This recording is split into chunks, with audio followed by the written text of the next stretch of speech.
So again, good morning, everyone. My name is Lance Knuckles. I have the privilege of being the director of LRA, and it's with great excitement that we're here presenting to the commissioners this morning in relationship to the task that we've been given to align the LRA with the Economic Justice Action Plan. So Ms. Laura, could you slide us to the next slide, please? There's a project team that has been tasked to work in partnership with me, Ms. Laura Ginn, Savette Jones, Sonetta Wright, Tori Park, and Zondi Barrett have been great partners in helping me create a process and a protocol for us to do a deep dive to really understand what is in our inventory and how we might move forward to align our Economic Justice Action Plan, or more importantly, align LRA with our Economic Justice Action Plan. And so before we do a deep dive, I want to have Ms. Jen move to the next slide for me. We'll do a brief overview, and I'm going to ask my CEO, Neil Richardson, to say greetings and provide a very high-level notion of what the Economic Justice Action Plan is, and then he'll hand it back to me, and we'll begin a deeper dive on the work that's happening related to LRA. So as you all see, go back. I want to keep it here on this slide until Neil's complete, please. Thank you. So we'll do some context and complementary efforts, provide a project overview of the efforts that we're putting in place, specific timeline associated with this work, and then key activities, and really create an opportunity for us to answer any questions of our commissioners and any audience members who are participating in the program. So if you can keep the slide here, I'm going to pass it over to Mr. Richardson for him to provide a high-level effort around our Economic Justice Action Plan before we dive in. And thank you, Mr. Knuckles, and I really appreciate the opportunity to be here today to really give you an overview of the new SLDC. As you all may see that Mr. Knuckles, myself, and even Ms. Jen have our new logo and branding of SLDC. And we have a new purpose statement around empowering, developing, and transforming the city of St. Louis through a vibrant, just, and growing economy in which all people can thrive.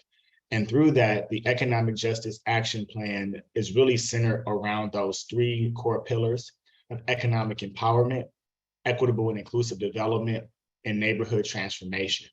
So at the Mayor's Business Luncheon on September 28th, we rolled out the full Economic Justice Action Plan. And this isn't just a plan that has a list of things that we can potentially do. This is true transformational action that we will take immediately to move our city forward around our purpose statement that I stated earlier. One of the core pillars of the Economic Justice Action Plan is neighborhood transformation. And we understand as a city, we cannot get to where we need to be until we manage, assess, and put properties back on the tax roll and into productive use. And so I am honored and very thankful for the leadership of our Senior Vice President, Mr. Lance Knuckles, of Neighborhood Transformation, of leading us forward, and the team that he has assembled to really allow LRA to be transformed into the future. So with that, I'll pass it back over to Mr. Knuckles to lead you through the rest of the presentation today. But again, really appreciate the time. Thank you, Neil. We appreciate you always making availability to participate in all these transformational conversations. And so again, as we mentioned, LRA is a part of the neighborhood transformation pillar, which is about leveraging community assets.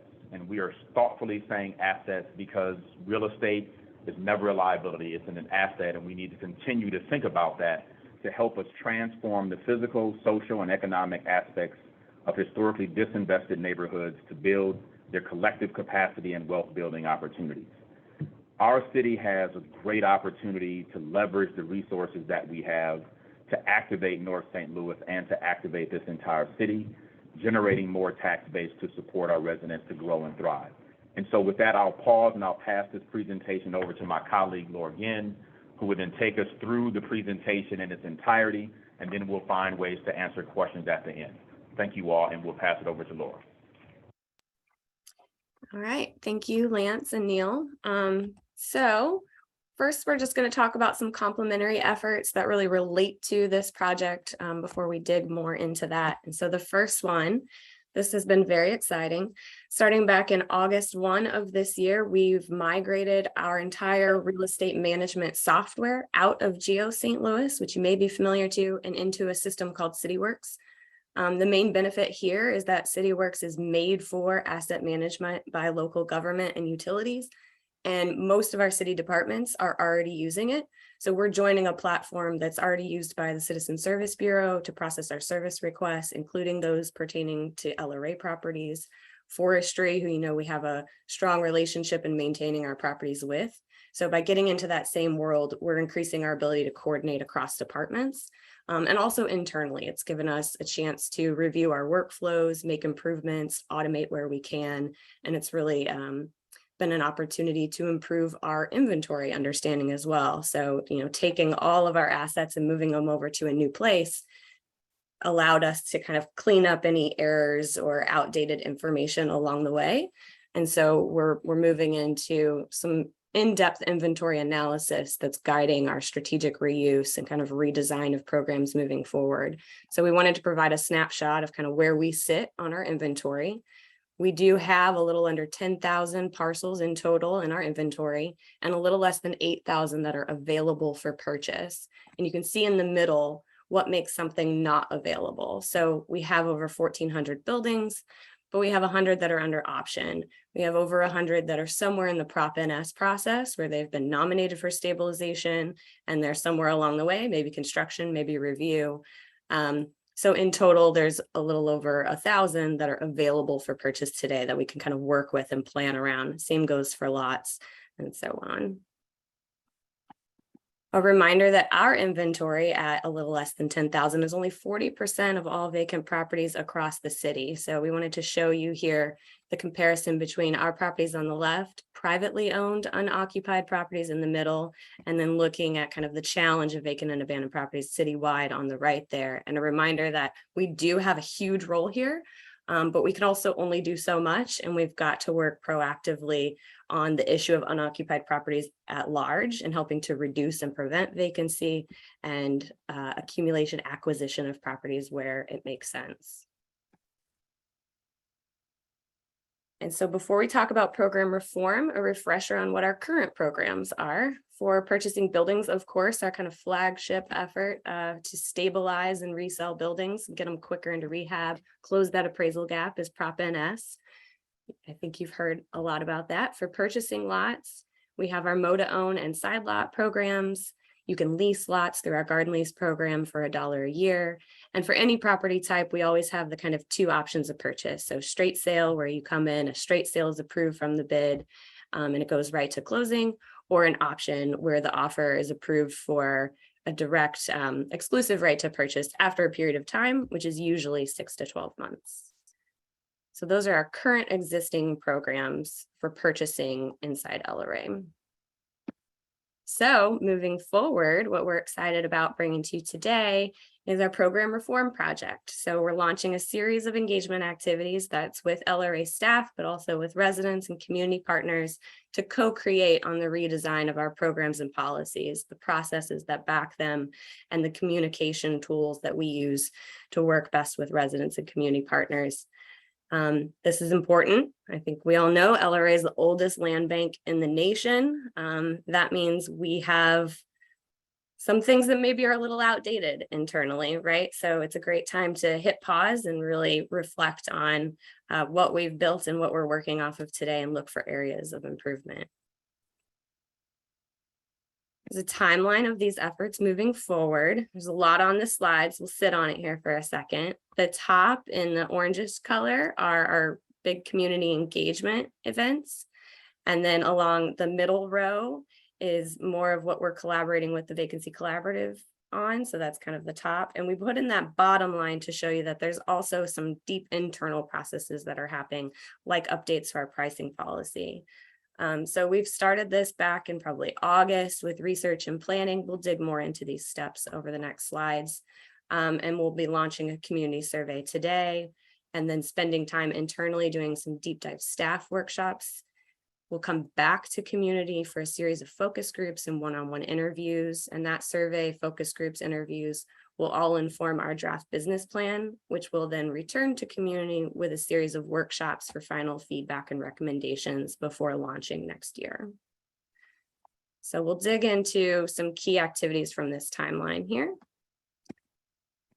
In preparation for this project, we've been compiling and reviewing all plans and recommendations developed for or about LRA since 2016. So that goes back to the Land Bank Assessment commissioned by EPA in 2016. The Center for Community Progress developed a report for us in 2017. We have plans and reports from the Vacancy Collaborative's efforts, and there are many working groups, including funding recommendations for ARPA spending. And of course, now we have our Economic Justice Action Plan and the previous reports that built up to that. We took those plans and we piloted some engagement events through the Collaborative Stabilization, Maintenance, and Demolition Working Group in September. So testing out how we might have these conversations with community and really kind of seeing where we might be able to go from here. And taking our time to work with our partners at the collaborative to put together a thoughtful and engaged process for this project. Today, we're launching a public survey, so we'll have a link to that. Should have put it on the slide because it is live now. It's on our new website, developstlouis.org/LRA survey. And the main goal of this survey is to really gather community's perspectives, perception of our programs, of our processes, and how we communicate about those programs. So it's asking, if you've purchased from us before, how that experience went, how were our communications, were they clear, were they concise, where do you get information, etc. We'll then use that and other materials to guide our staff workshops. So we'll be dissecting all of our paperwork across our programs, looking for areas where we can streamline, discussing internal pain points and opportunities for improvement. We'll be looking at some draft plans and recommendations and potential program changes in the context of feasibility. What can we do in our office? What might we need additional resources for, and identify what support we might need for success. We're also going to review some analyses of our program success rates. So we've been digging back, pulling out data and seeing how successful are our stabilized buildings into getting to full rehab and occupancy. Are our side lot purchases being used and maintained years after they've been returned? And at the end of that, are we putting these properties back on the tax roll? We'll then dive deeper with a series of focus groups and interviews. So the focus groups are really trying to tackle different types of our resident base. So we want to talk to people who have purchased from us before. What were their experiences after purchase? Were they able to get funding, for example, to get that building to full occupancy? What other challenges come after you buy from us? If purchase was not successful, were we clear about our rejection? Did you understand how you might be able to try again, or what the challenges were there? We want to talk to residents that live in and around LRA properties but have never purchased from us and see what opportunities we might be missing, what we're not providing for some residents. And we want to talk to different categories of rehabbers and developers, small scales, single family to live in rehabbers, all the way to multi-building developers. For one-on-one interviews, we do have a practicum Master's of Social Work student with us right now from WashU who's focusing specifically on the Prop NS program. So she's doing really in-depth interviews with purchasers of our stabilized buildings, see how we can improve that program moving forward. All of that will be combined to develop our draft business plan. And what we're trying to accomplish here is a combination of revised and new programs that are comprehensive, that provide equitable access to a diverse resident base, that are effective in moving our parcels back into the tax roll and into active use. And we want to be a land bank known for our community engagement and our transparency. We'll take that draft plan back to community for a series of workshops. These will be held in North City, Southwest City, and virtually, where we'll share what we've learned through the process so far, what our draft business plan is, gather feedback on those plans, and prioritize the changes, because we know we can't do everything all at once. So there will probably be some phased rollout of improvements moving forward.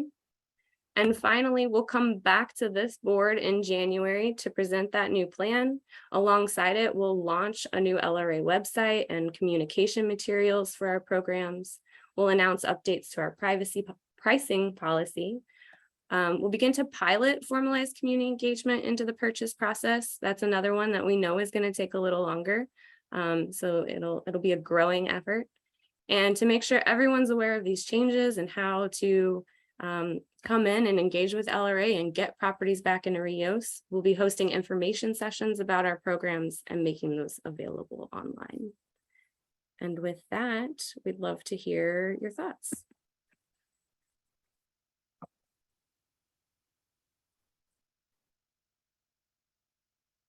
So Laura, second. Am I still? Mhm. You hear me, Laura? Yep. Okay. So first of all, I want to say thank you for the robust presentation. And again, thank you to the Vacancy Collaborative for their strong partnership. And there is a link to the survey in the chat for those of you who are joining us virtually. You can access that survey virtually through the chat link. It has been a challenging yet exciting journey to get to this point. We know we have more work to do. And so I really want to take a moment in time to give our commissioners a moment in time to ponder and to communicate anything to us, or specifically if there's any questions that may be in virtual land, if you will, that we can take and answer any questions as we move forward. So I'll pause and turn it back over to the chair.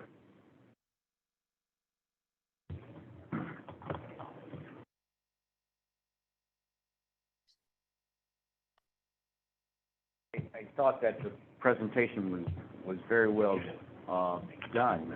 I haven't seen anything like that in quite some time, to where everything was so explicitly laid out for people to get an idea of what it is that they need to do in order to become a member, as well as buying property for the LRA. I was wondering if any of the other commissioners had anything that they would like to say. Yeah, I don't know if you can hear me from here. Move that over. But, first of all, thank you for the presentation. I was wondering if we could get a copy of that digitally emailed to us, just to have to kind of look over again. It's a lot of information, and I appreciate everyone who's put effort into that. So a couple of things that stood out to me when we're talking about community engagement, and we run into this challenge with the school board as well. If any of you don't know, I'm appointed by the St. Louis Public Schools as one of the 3 commissioners. So there is a digital, okay. So there is a digital divide that we need to address, and when we have an online survey as our primary means of collecting information, I'm wondering what else we're doing perhaps for people who don't have access to internet or technology to get to that survey. Are we having, any other sort of, before we move into the actual in-person community engagement sessions, are we having any other sort of way that they can fill out that survey? Could they come by and get a printed one? Could we drop them off? Because my concern here is that most of the people who are designing these surveys and rolling out this plan do not actually live in the disinvested neighborhoods. So I don't want us to be making plans for people rather than really engaging with our neighbors. I live in the 22nd Ward at the corner of Natural Bridge and Goodfellow, so I see a lot of disinvestment in my neighborhood, and I want to make sure that we are inclusive of those areas. A lot of my neighborhoods during the pandemic did not have internet. We put our password on the window and said, if you need to log in, you can. So what other ways are we reaching out for that survey?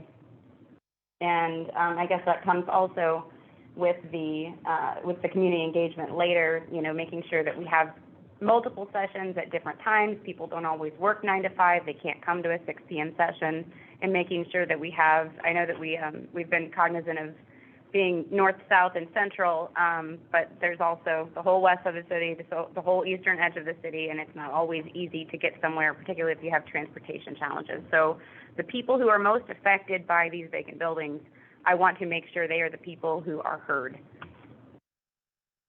I'll allow Ms. Yen to respond first, then I'll respond. Great question. Yeah, I'll say we've been having that conversation about how best to get it out there. We did talk to the mayor's office about their ARPA surveying experience and how it went with paper surveys, how many came back, kind of the challenge of getting paper into people's hands too. And I think where we've landed on that, we can definitely make paper available at the office, but we know our office isn't easy to get to as well. So we have some events coming up over the next few weeks that are out in community where we're bringing iPads and LRA staff, so that the ability to take the survey is right there on the spot. We'd love to get information into the libraries as well, so that we could point people towards the library. I apologize for not having that locked up and ready today, but would love to work towards that. I think we're much more confident in the focus groups, of being able to really get to a lot of people by having different times and locations. Because they're smaller groups, they'll be more nimble, and that's a big part of what the collaborative brings to the table here, is making sure that we're connecting to people as best we can. Lance, do you want to add anything there? Yeah, so I don't know if you all can hear me. Laura, thank you so very much for that. I think that's very accurate. Commissioner Val, I would also say that it's a part of our effort to continually be able to move with the speed that of the city deserve. And so a part of the tension, and I'm going to call it a very healthy tension, between execution and participation is where we're sitting in this moment, really working hard to not only, one, provide the survey in a paper format and partnering community, but also understanding that for me, in order for me to get something back to this body in a timely fashion, we have to do a diverse set of opportunities and then always make ourselves available through programs or surveys that we can do throughout the year, or more importantly, have our website have the customer feedback loop that it needs to have as we move forward, to allow individuals to ongoingly communicate to us about their experience, as we do need to make some decisions here in the short order, because we did make a decision to thoughtfully pause the sale of LRA property or accepting new offers. And so it is my leadership intent is to not prolong that more than we have to, and to find ourselves in a position to allow residents to begin to purchase as the construction season begins to move forward, so we can support economic development throughout our city. I will say there is a bias, and I'll say this loud and clear, there is a bias to ensure that residents in North City have the loudest voice in this process, have the desire to ensure that those who have been underinvested and underutilized and underaccessed have a greater voice in this process, because that is where the majority of our properties are concentrated. And so we hope to have the representation of feedback come from North City, not disregarding the west side of our city and southwest parts of the city, but I think those parts of our city have been thriving a little longer. And so we want to make sure those who are most impacted by unoccupied parcels are those who have the greatest voice in the process. So we will take all your recommendations in consideration, Commissioner, and do our very best to bring back the most robust information we can about how we might move forward. Got it, thank you. And I do want to be clear that when a neighborhood organization is considered the primary voice for a community, there may be neighboring areas that don't have a formalized neighborhood community. When we are looking at the 20th ward, the 22nd ward where I live, for example, we have almost 40%, vacant properties. We don't have the capacity to have a neighborhood organization, and there are other areas like that throughout the city. So when we're looking at this community engagement and who speaks for the neighborhood, I want us to be very intentional about, who those individuals are, who those groups are, and whether we're really touching the actual citizens who live in those areas. So I think that's going to come out in some of the community engagement sessions. There might not be a formal neighborhood organization, but if there's an event that people in the neighborhood can go to and have their voices heard, I think that's going to be pretty beneficial. One of the other things that I heard mentioned is that we're the oldest land bank in the city, and I don't think that's something we should be proud of. Nation. I think that we should move away in the nation. And I think that we should move away from actually needing a land bank. I hope that is the end goal of this project, because when we talk about being proactive and economic justice, I don't want this to be a very pretty PowerPoint that's made to look good for people in polo shirts. We have a punitive nature of punishing people when they can't pay their property taxes. And this started in 1971 with the statute that created the LRA. And for 50-something years, it has taken homes away from primarily Black North Side citizens. So we look at the tax auctions, and those primarily happen on the North Side, and that's how LRA acquires their properties. So when we talk about being proactive, I mean, the best way to do that, it seems, would be a statutory change, because if we have more Black home ownership overall, or we have more North Side investment overall, that's not really helping the most marginalized people who are having their houses taken away. We have Mr. Jones, who's losing his house, and then Miss Smith comes in and buys that house. That looks good on paper as data, but how is that impacting those individuals? I want us to be very intentional and very cognizant of how that impacts individuals and not just the overall data. So do you have any plans on really, when you say deep dive, do you have any plans on really breaking down where these properties are coming from and who is impacted by them? Commissioner Val, I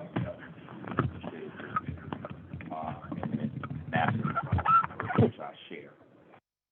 As we investigate LRA, I want to be really mindful that some of the things that you stated needs to be put in appropriate context.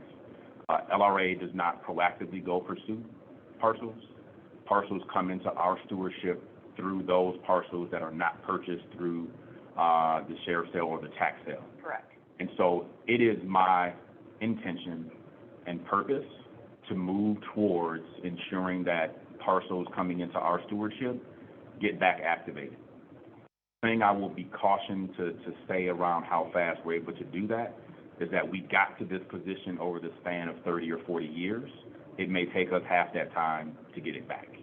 So I do not want to create false hope that we will be activating and moving every single parcel in our inventory in a short span of time. But the way we proactively move forward and create development opportunities to parcel unoccupied parcels together to attract development, the way we leverage programs to put resources in the hands of individuals to be able to purchase a property and move forward. We also have to be mindful that, at least from my vantage point, LRA is a business, and our ability to start to operate as such requires some investigation for us to look at what programs might allow us to move parcels in a more activated way, and then also understanding that engagement is messy. I want to pause and sit with that for a moment. Community engagement is not perfect. There is no perfect methodology. At no point in time will any individual, as a Black man who identifies as such, I cannot speak for all Black people, but I can give you a perspective. And so I think as we move forward, it is our sincere desire to bring more perspective to the table and not attempt to say that we've done the perfect engagement, but ensuring that we're engaging people in a diverse way that allows multiple voices to be brought to the table. I do not want to be in a position where folks say, well, Mr. Knuckles said that this is a perfect engagement. It doesn't exist. We will do our very best throughout this process to capture voices and continue to do our work as we move forward to capture the voices as we make changes. This series of investigative changes may not and probably will not be the last. They will be the first phase of efforts for us to revisit the oldest land bank in the country. And that notion is that we have work to do, that we have to recognize our history to understand where our future is. I cannot run to the future without understanding this city has been under a huge transformation of disinvestment for a series of decades. I have to honor that and allow me and my team to move work forward that gives that voice enough to help inform how we make decisions to not find ourselves back in those positions. And so I do welcome the positive comments that you had, Commissioner. I think as others may agree, I think we just have to be really mindful about how we speak and how we might execute, because I can tell you right now, I'm not down for pretty. I'm a worker. And so we will find our very best way to work as hard as we can to bring voices to the table to inform how we move forward. This is not a science. We will grow and learn and evolve through our partnership with the Vacancy Collaborative, leveraging a phenomenal team of people here at SLDC and more specifically in the LRA real estate team to really focus on not just the properties themselves, but also how we maintain the assets in our stewardship. So this is a journey that we're committed to. This is not window dressing by any stretch of the imagination. I hope that the residents of this city will work with us, and more specifically me, to take steps forward to figure this out. And I think you're spot on. Every neighborhood does not have a designated neighborhood organization, but there are people who have voice and perspective that we will do our very best to engage the businesses along corridors, to engage churches if we possibly can make those kind of connections. So we will do our very best to bring voices to the table to help inform this work. I think that's an excellent idea about the churches. People may not have a neighborhood organization, but many, many people get involved with the faith-based organizations. I think that's a great start. As you know, the land bank, being as old as it is, at one time over 50% of the parcels that went to auction came to the LRA because they didn't get any bids. So I'm glad to see that that trend is changing, and I'm hoping that we will receive fewer and fewer parcels each year from the auctions and have less to manage for your team. That we can work on the stuff that's been there for a long time and get those back on the tax rolls. So the other question I had is the data that we are collecting from these surveys and the output. Will the commissioners have the opportunity to review that anonymously? Of course, I don't want to know anybody's email addresses, phone numbers, but are we collecting that data from survey participants if they wish to be followed up with, or are we leaving that optional for them to leave out, and will we have access to that raw data? So I'll respond to this really quickly. The response is yes. Everything that we do is at the behest of this body. Everything that we touch will come to you in some way, shape, fashion, or form. Some information will come to you in closed session because there's a requirement to be in closed session about some items. We will be providing the option for residents who participate in the survey to opt into other opportunities to fully participate in other ways. So it is our intent to make sure that not only the community is actively involved in this process, but you as commissioners are active participants in the process as well.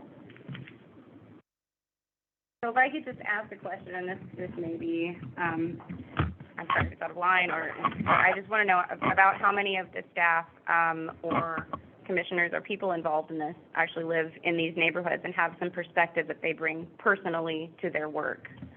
I can't show you a specific number, but I know majority of the people who work with me and for me live in community.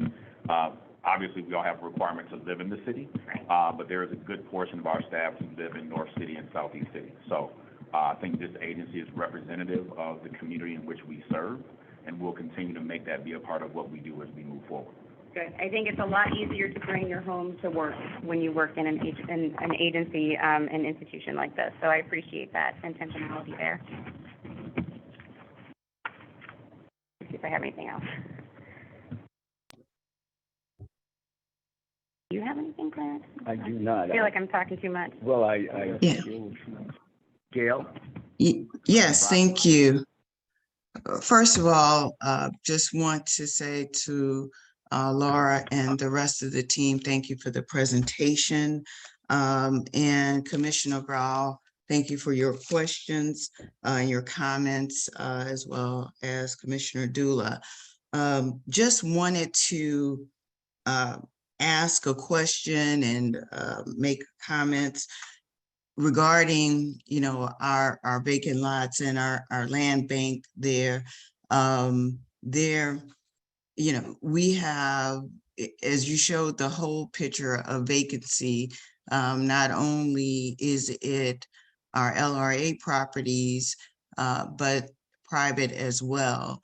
When we look to neighborhood programming, my interest is in what can be done to make the most impact, coordinated impact, to really start to make improvements in these neighborhoods. Because whereas we have an opportunity to make these properties available to individual investors, that's great, and putting them online is great.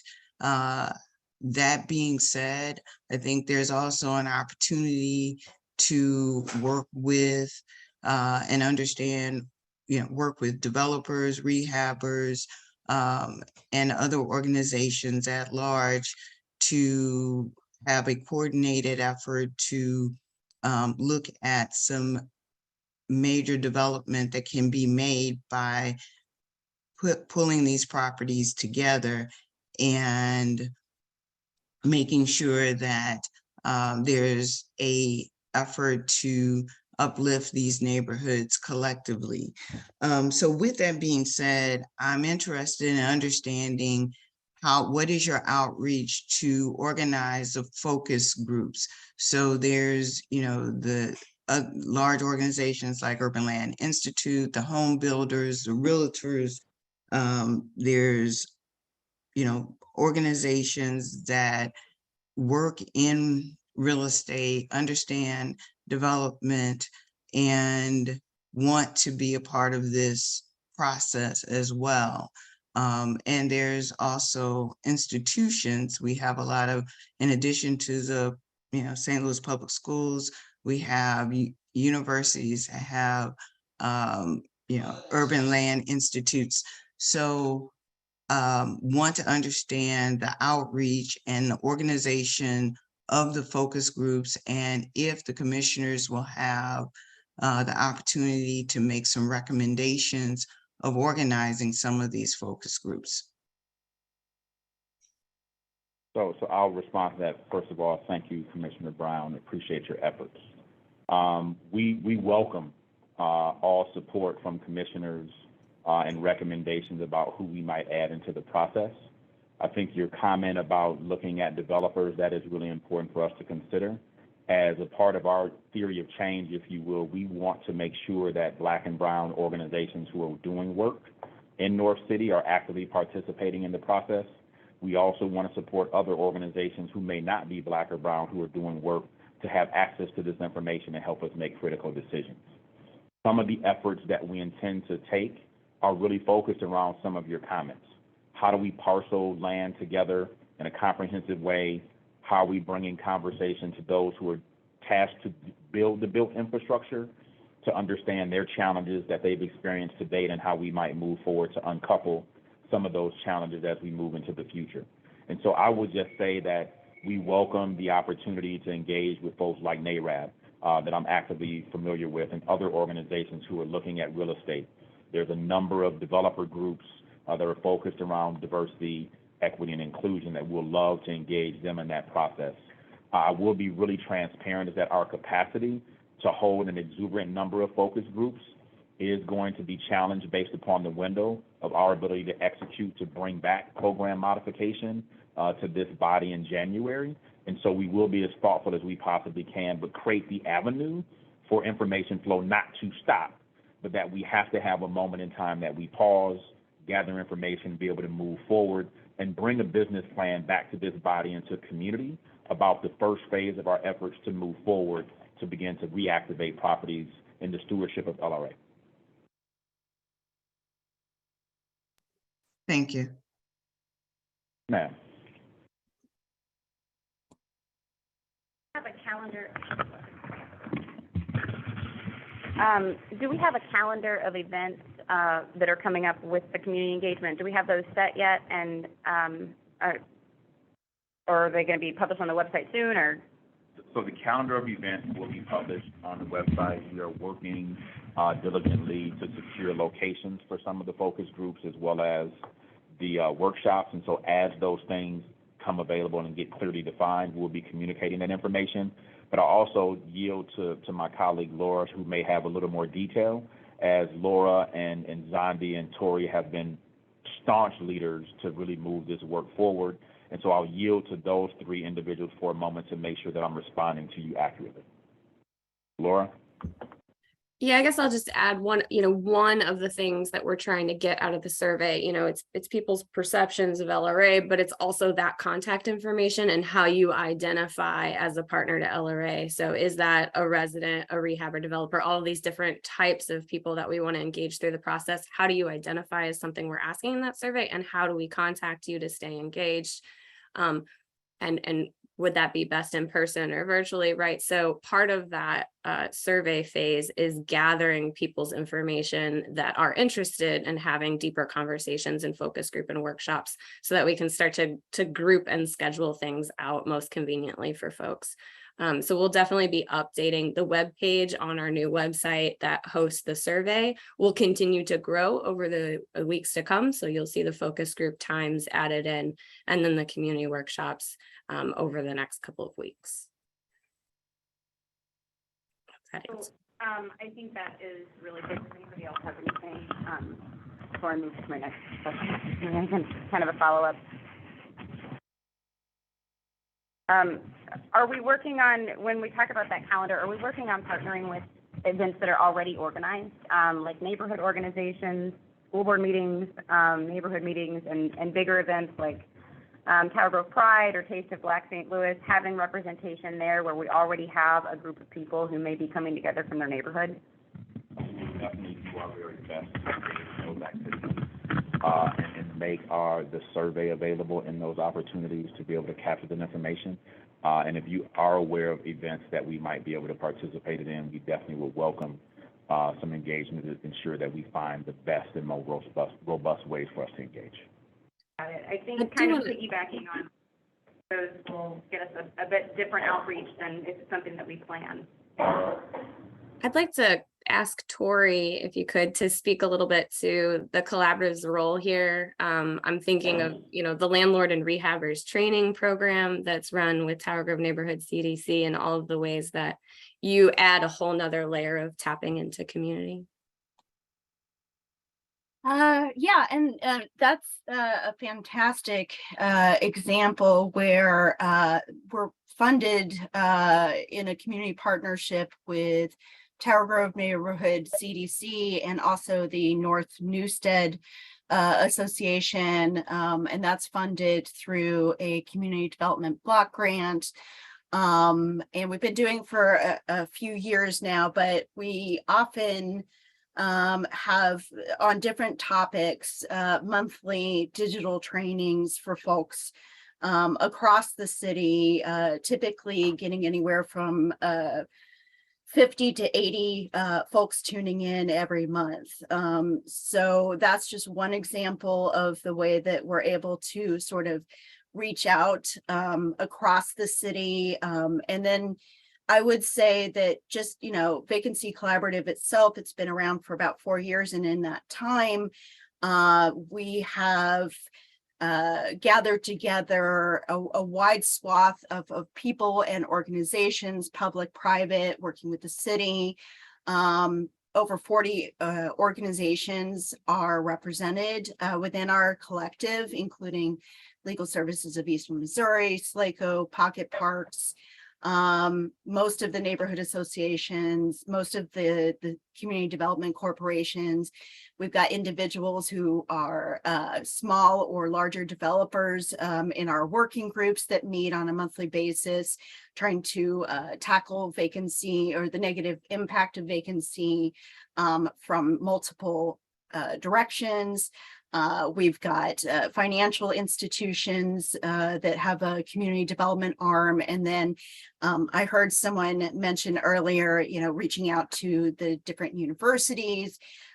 We've got folks on our advisory committee and in our working groups who represent each of those area universities. So I would just say that that's where our strength lies, is that we probably have a broader reach than SLDC would have in terms of community-centered engagement. And so that's why we were really excited about the opportunity to partner with SLDC and the LRA program. And I think that we can get the word out through all of these different entities. For your work on Thank this. you.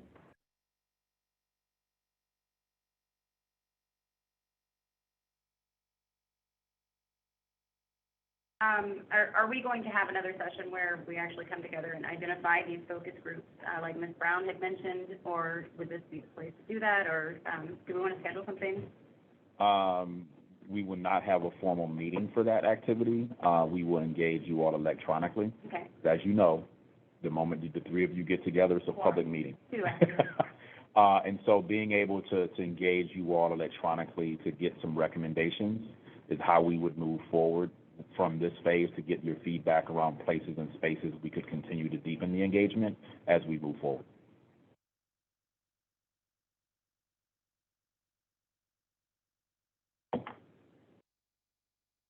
Any additional questions? Statements? I guess I'll just say that the one group I would really like to hear from, and I know it's gonna be hard to track them down, is the people who lost their homes to this process in the first place. What their neighborhoods used to look like and the people who still live there, because there are some very sad stories, and I wanna make sure that that is kept in mind as we move forward. About, I think it's a very noble thing, but I want to focus that our work is not around the tax forfeiture process with this.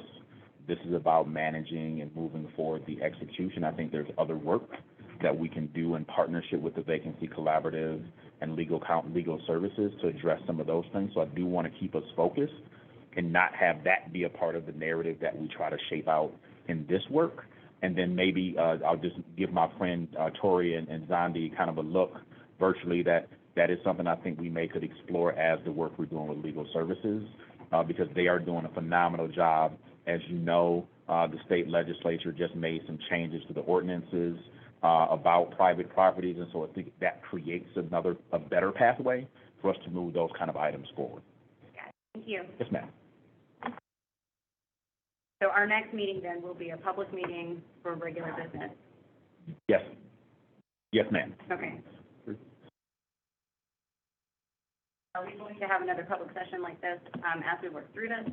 Because I know that you had mentioned the pricing restructure, scorecard, and other things like that. Are you intending to do that one-on-one, or will we have another public session where we have kind of a work session that people can observe? So those sessions, because of pricing, those cannot be public.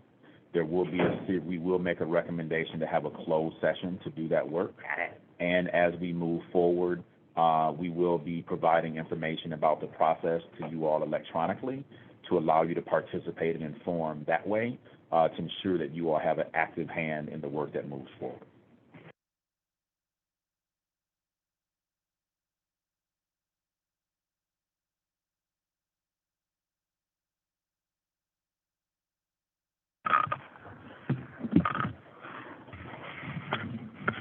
Any more questions? Statements? I'm good for now. Okay. Gail, did you have anything else? No, no, thank you. I'm fine. Thank you.